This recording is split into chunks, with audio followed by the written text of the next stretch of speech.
Hi, this is Angela G from No Longer Lukewarm for Red Hot Christians and Wannabes. These videos are for those of you who like to listen while you're doing something else. For those of you who like to read my blogs, you can find that link in the description box below. So this one is called God Has You in Place for Such a Time as This.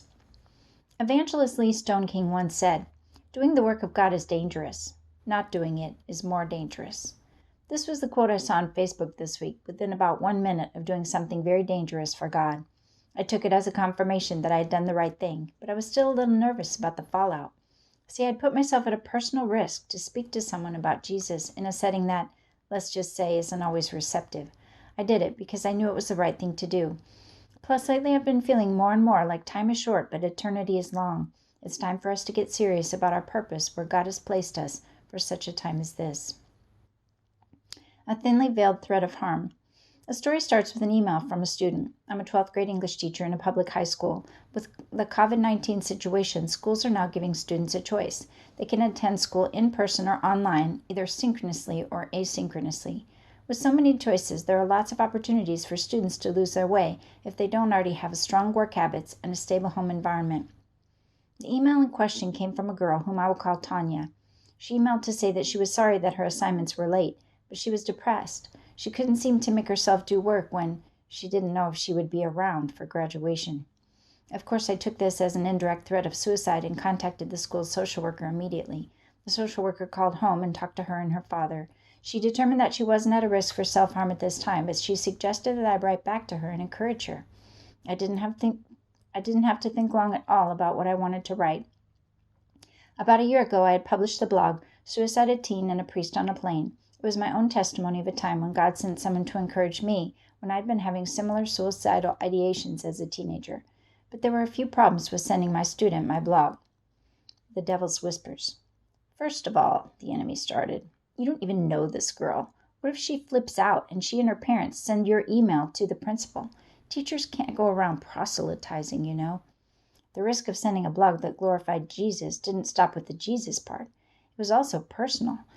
If she took things the wrong way and did some research, she could find out all kinds of things about my past from my blogs. While my ugly parts make for good lessons in my blogs, they would be a disaster as fodder for student gossip.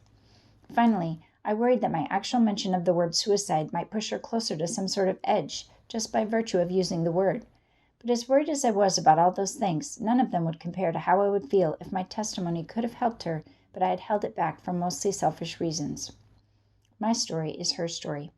So my story went that when I was about 16 years old, I used to listen to music and do a lot of creative writing. I would write some very dark things as a way to process my world. Sometimes during those times, thoughts of suicide would come into my mind. I confessed those thoughts to a man in a collar on a plane one time. His comments back to me gave me great hope that I carried with me throughout the rest of my childhood and beyond. He said, "You must be pretty important to God's plan for Satan to work so hard to get rid of you." Now, anytime I hear about someone who has these same thoughts, I share this idea with them to encourage them, just like the man encouraged me. Within just a few minutes, Tanya emailed me back. She said that she too used to like to listen to music and write poetry. Not only that, but she always wears a bracelet on her right wrist with the words, "God has a plan." She said my story was a wow moment for her and made her feel like she had worth and encouraged her and strengthened her belief that God has a plan for her life. As for me, I was amazed how God had orchestrated this situation. I pray every morning as I walk into school that God will see me as one of his people in this city, much like Acts 18:10. If God has something he wants done at my school, I ask that he would consider me for the job. I was so grateful and praised God that he didn't let fear get the best of me. He allowed me to do what he had placed me there to do, and my love for him surged once again at his great mercy. Time is short. This school year is different for so many reasons, and I've already made some choices that I never would have made in previous years. I've been bolder with my testimony as an example for an assignment, and I've spoken more about concepts of forgiveness and serving others as tie-ins to my lessons.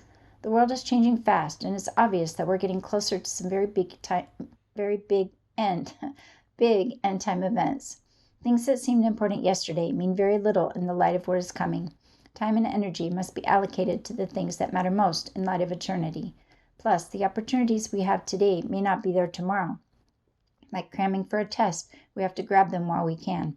In fact, just this week, an older video from Joni Stahl's Field Notes popped up on my YouTube app as a suggestion. It was from 2018, but it fit perfectly what I've been feeling lately.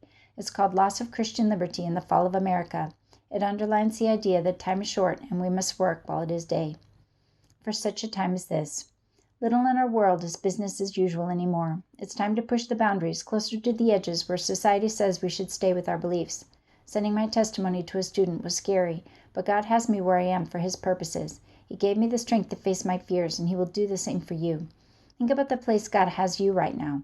Consider the ways you can shine your light into the dark corners of your sphere of influence. Like Esther, we have all been placed where we are for such a time as this. May we all be ready and willing to do the dangerous things God may call us to do.